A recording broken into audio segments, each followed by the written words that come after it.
Hello, welcome to this video on Bodhicaryavatara. Oops, missed the line that. Chapter 7, verse 65.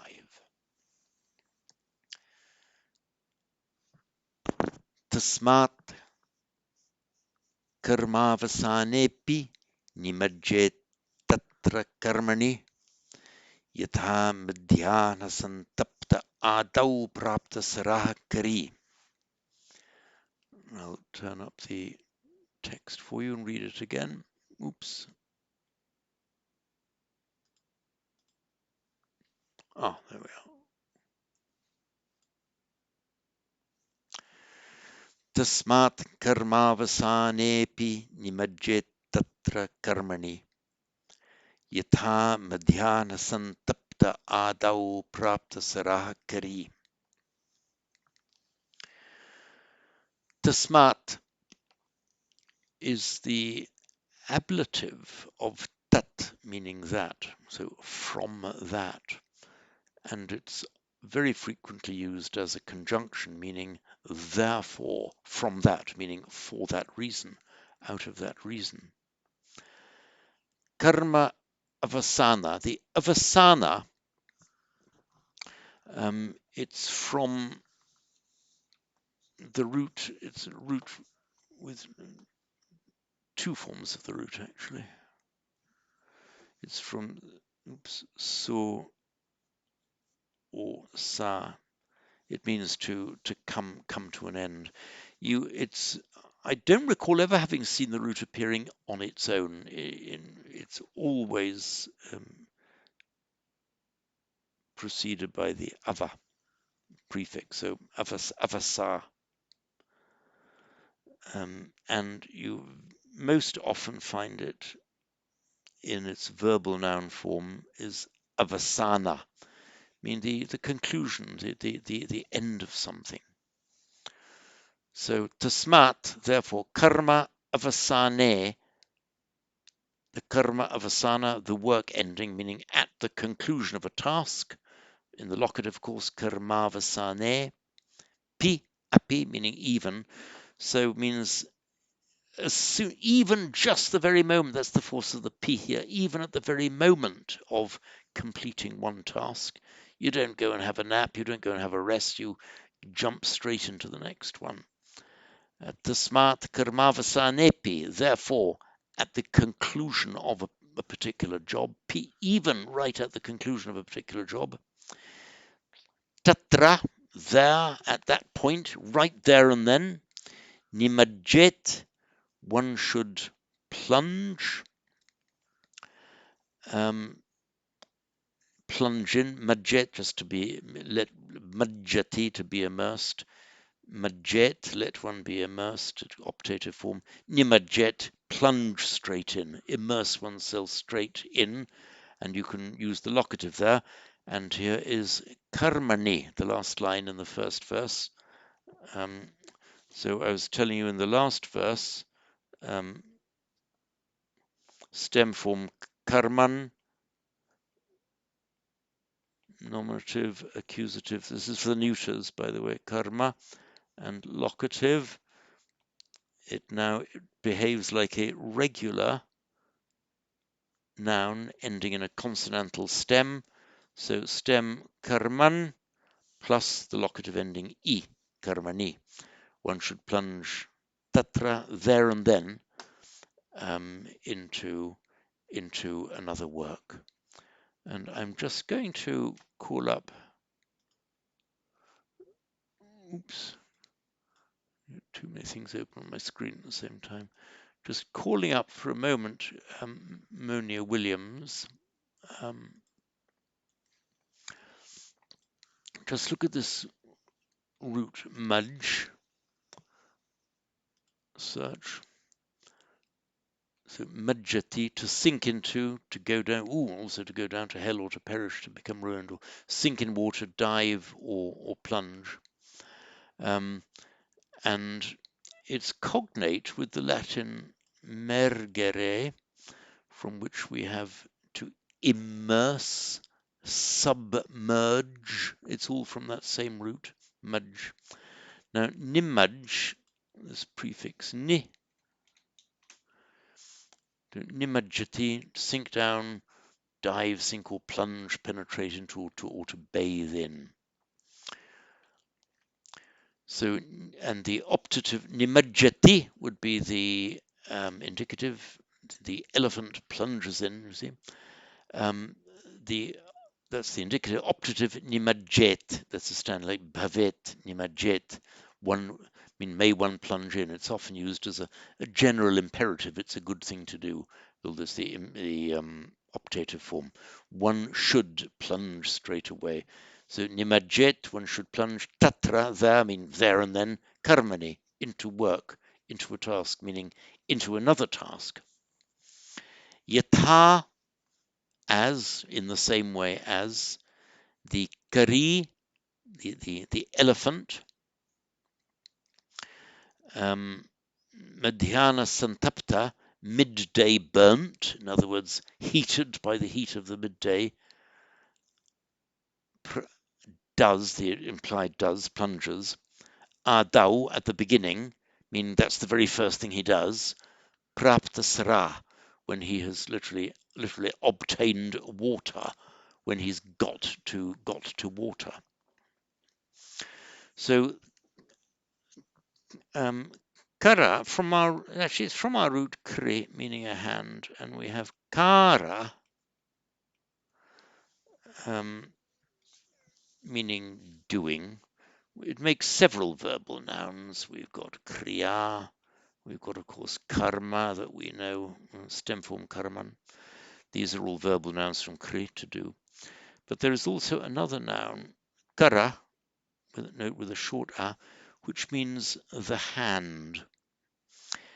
And it's that word is used from krit, to do, because the hand is the main organ of doing, and we tend to do things with our hands. That's how it was perceived then.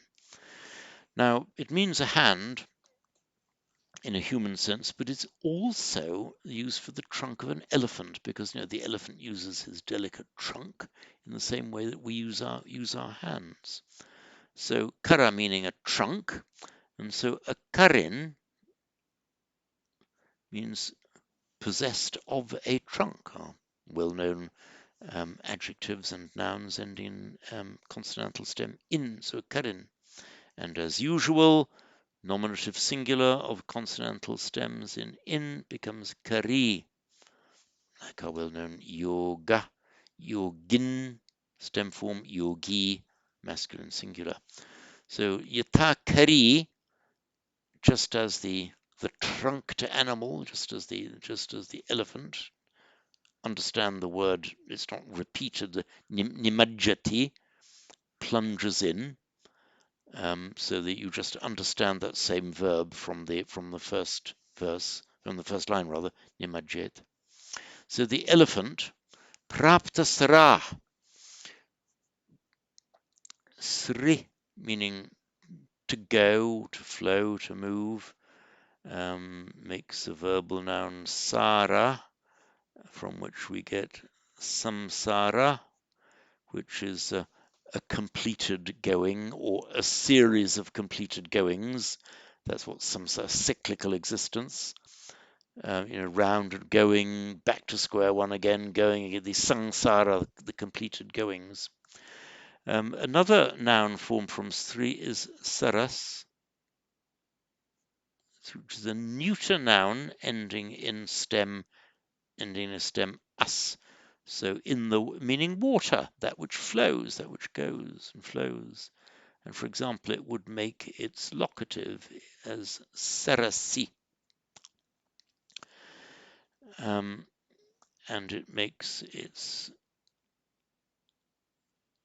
nominative is just saras or sarah on its own, sarah by Santi. And it's a neuter noun. Now, why do you have, we see prapta, obtained, got to, sarah here? Why does it become a long ah? It's because it's the same as karman, become nishkarman, karma, It's a neuter noun. However, when it was made an adjective, remember from the previous verb, if you are without work, you're nishkarma, or was it two verses before? Nishkarma, it now becomes a masculine noun, so it behaves like, as if it were, or as it now is, a stem in an, so nishkarman, nishkarma, the masculine form. Equally, where you get this ah ending, which needs to be masculine, it makes its nominative singular by lengthening the ah. So prapta sarah. So sarah on its own, saras is a neuter noun, but now it's become the final final element of an adjective. Therefore, it's got to make itself masculine. And so, how does a noun ending in stem as, if it's masculine, it makes ah. That's why it becomes ah. For example, manas, mind. It's a neuter noun. But if you are good mind, if you are happy minded, make an adjective now out of this. Stem form sumanas. But it's now, if you're talking about a masculine, say a man being happy, it becomes sumanah. There we are. This is now, the elephant is praptasarah, because the whole lot now is an adjective that's got to agree with the masculine elephant. So prapta,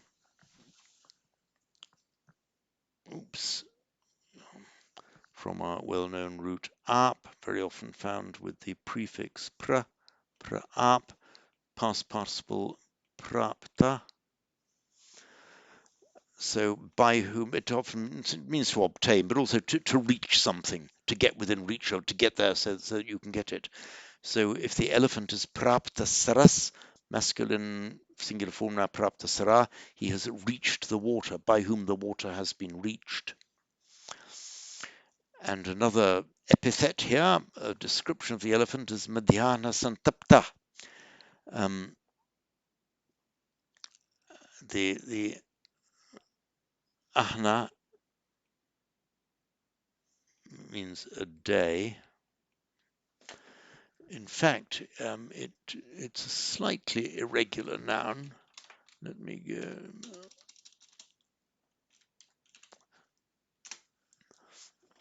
And it's ahan neuter, basically, and so ahar, a little bit irregular, but in its combining form,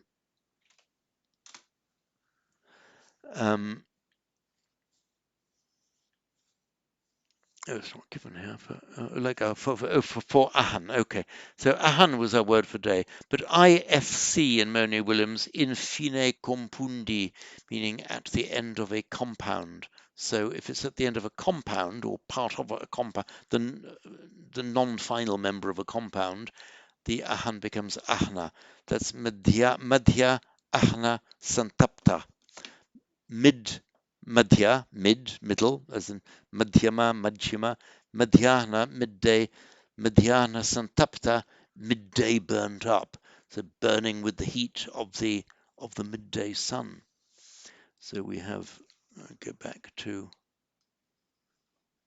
iPad, madhya, ahna, santapta. That's from our root tap, meaning to burn. Burnt, burning is tapta. Incidentally, it's cognate with our word from Latin tepid. Tepid means kind of lukewarm, but originally it means hot or to burn. It's from the same root that we get tapas, meaning austerity. Is the idea is bearing the heat of the day, the tapas. And generally, by extension, any kind of austere practices, including being cold, actually would count as tapas, oddly enough, even though the word means heat. Any kind of austere practices, eating little, not sleeping, that kind of thing. So the madhyana santapta, praptasara are both an adjectives qualifying kari, elephant. So it means, therefore, immediately upon the conclusion of one job, karmavasane api, even upon the conclusion, nimajje tatra karmani, one should plunge tatra, there, meaning there, and then into a job, meaning another job. Yatha, as, means as does, in the same way as. A kari, an elephant. Madhya ahna santapta, by sandhi madhyana santapta, midday burnt, suffering from the noonday heat. Prapta srah, who has reached water. Adau, literally in the first primary in the beginning. That means that's the first thing he does. The very first thing he does is to plunge into water. He's got this burning, literally burning desire to do it. So equally, Shanti Devi is exhorting us to follow the same burning desire that as soon as we've concluded one task, we plunge into the next. Good. So that so I'll just read it once more, and then we'll wind up on this verse. I'll call the text back up. Here we are. Tasmat karmavasanepi nimajjet tatra karmani yatha madhyana santapta adau prapta sarakari. Remember here on the sandhi, this would be santaptaha, where I'm highlighting, but because it's followed by another vowel other than a short a, if it were followed by a short a, it would be or. For example, if it were followed by api, santapta api, it would become santaptopi. But because it's followed by a vowel other than a short a, all that happens is the visarga drops, and that's why it gives us santapta adau. I'll read it one final time. Tasmat karmavasanepi nimajjet tatra karmani yatha madhyana santapta adau prapta sarah kari. And that's it for verse 65.